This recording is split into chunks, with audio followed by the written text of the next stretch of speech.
తెనాలి ఐతానగర్లోని క్రైస్తవ శ్మశాన వాటిక స్థలాన్ని కొంతమంది ఆక్రమించడం వల్ల ఐతానగర్లో మరణించిన వ్యక్తుల అంత్యక్రియలు నిర్వహించడంలో తీవ్ర ఇబ్బందులు పడుతున్నామని ఐతానగర్కు చెందిన కె సునీల్ సందీప్ ఆధ్వర్యంలో పలువురు స్థానికులు సబ్ కలెక్టర్ సంజనా సింహాకు వినతి పత్రం అందజేశారు.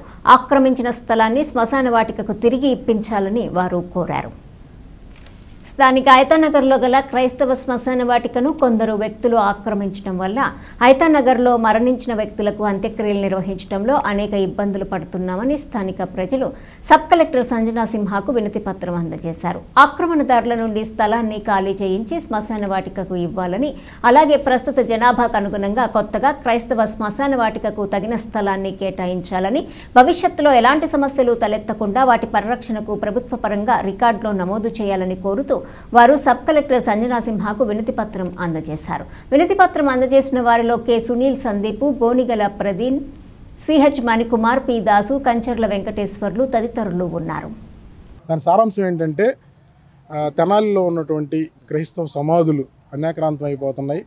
మరి బలవంతుడు, ఆర్థిక బలవంతుడు బలహీనుని దెబ్బకొట్టే పనిలో మరి శ్మశాన వాటికి కూడా కబ్జా చేసుకునే విచిత్రమైన సంఘటన తెనాల్లో జరుగుతూ ఉంది. ఈ మధ్యకాలంలో ఒక సినిమా రిలీజ్ అయింది, ఉప్పు కప్పురం అని. దాంట్లో శ్మశాన వాటిని ఎలా కబ్జా చేయాలి, ఉన్న ప్లేస్ని ఎలా వాడుకోవాలని సినిమా మరి ప్రస్ఫుటంగా దానికి అర్థం పెట్టినట్టుగానే తెనాలి ఐతానగర్ శ్మశాన వాటికలో కొన్ని డమ్మీ సమాధులు ఏర్పాటు చేసి ఎటువంటి సవాలు అంటే చనిపోయిన వారు లేకుండా ముందస్తుగానే 10 సంవత్సరాలు 20 సంవత్సరాల క్రితమే డమ్మీ సమాధులు ఏర్పాటు చేసి ఇప్పుడు చనిపోయిన వారికి స్థలం లేకుండా చేసేటువంటి దుర్మార్గమైనటువంటి క్రియలకు పాల్పడుతూ ఉన్నారు. వారి మీద వెంటనే చర్యలు తీసుకుని అక్కడ లోకల్గా ఉన్నటువంటి ఆ పరిసరాల్లో తెనాల్లో ఉన్నటువంటి అన్ని క్రైస్తవ సమాధులకి ఒక కమిటీని ఏర్పాటు చేసి సమాధులను గుర్తించి డమ్మీ సమాధులకి ఎవరైతే ఏర్పాటు చేశారో వారిని చట్టపరంగా శిక్షించి వాటిని తొలగించి మరి ఆ సమాధుల స్థలాన్ని పరిరక్షించవలసిందిగా ప్రభుత్వాన్ని కోరడం జరిగింది.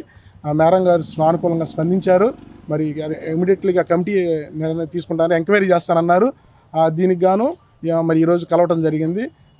ఈ విషయంపై లోకల్ ఉన్నటువంటి ఎవరైతే సంఘ పెద్దలు వాళ్ళందరూ కూడా సహకరించాలని 2 ఎకరాలు కొంగరి జగ్గయ్య గారని మాకు ప్రాచీనం నుంచి ఉన్నటువంటి ఆ సమాధులు ఏదైతే ఉంటే దానికి ఆ అరెకరానికి తోడుగా ప్రాచీనం నుంచి ఉన్నటువంటి బ్రిటిష్ ఇండియా కాలంలో ఉన్నటువంటి సమాధులు షెడ్యూల్ దళిత క్రైస్తవులు ఎవరైతే ఉన్నారో వాళ్ళకి ఇచ్చినటువంటి వాటిలో కొంగర జగ్గయ్య గారని సాంఘిక సేవ ఐతానగర్ పాడుకు సంబంధించి ఒక మహోన్నతుడు ఈ సాంఘిక సేవ చేసే క్రమంలో ఇప్పుడు ఈ అన్యాయక్రాంతం జరుగుతున్నటువంటి సమాధులు ఏవైతే ఉండేవో 2 ఎకరాల భూమి ఆయన ఉచితంగా దానం చేయటం జరిగింది ఐతానగర్ పాడులో.